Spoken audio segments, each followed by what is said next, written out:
I'm bawling my eyes out as I type this, locked in my closet.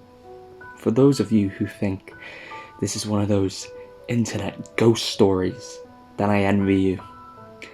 After this, you can just continue on with your lives, but I will catch up with you soon enough. And it's your fault for reading this. Don't try and stop me. It's too late. But if you read on, you might be able to defend those around you. Get away from your loved ones. Don't tell anyone. Embrace death. My story, and soon to be yours, started early in the morning. I checked my mail to find bills, junk, and a small package. I opened the padded envelope from the bottom, and a flash drive fell out. I picked it up after it bounced onto my mat. What's this? I wondered aloud as I examined it. It was just a plain black USB stick. I asked my wife in the kitchen if she had ordered anything, but she was just as puzzled about me, about the drive. I looked up at the clock. I was almost late for work. I put the mail on the table and dashed out the door. When I arrived at the office, I kept wondering what could be on that flash drive. Was it some marketing idea? A prank that just contained some stupid video? I decided to check it out once I got home. The day seemed to drag after that, as I was curious to find out what was on that stick.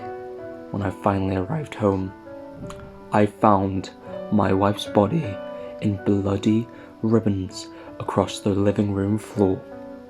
I was about to scream hysterically when I noticed a faint glow. I returned to see my wife's laptop turned on, with a blank screen.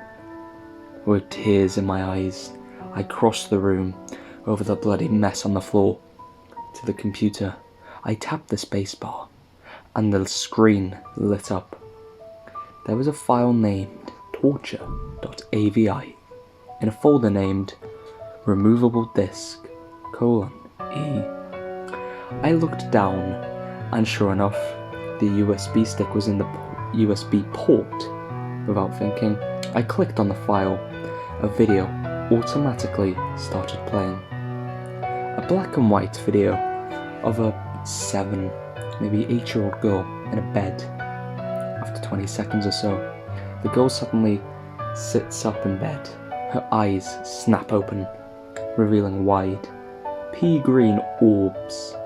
Her body hovers a few feet into the air, and then an earth-shattering scream issues from her mouth.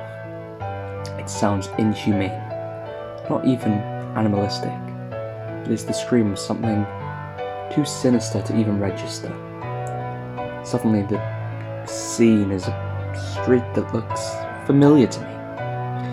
The cameraman walks down the street until he reaches a house that also seems familiar to me. Suddenly, my heartbeat quickens. My mouth turns dry as I realize that the cameraman is walking up the path to my door.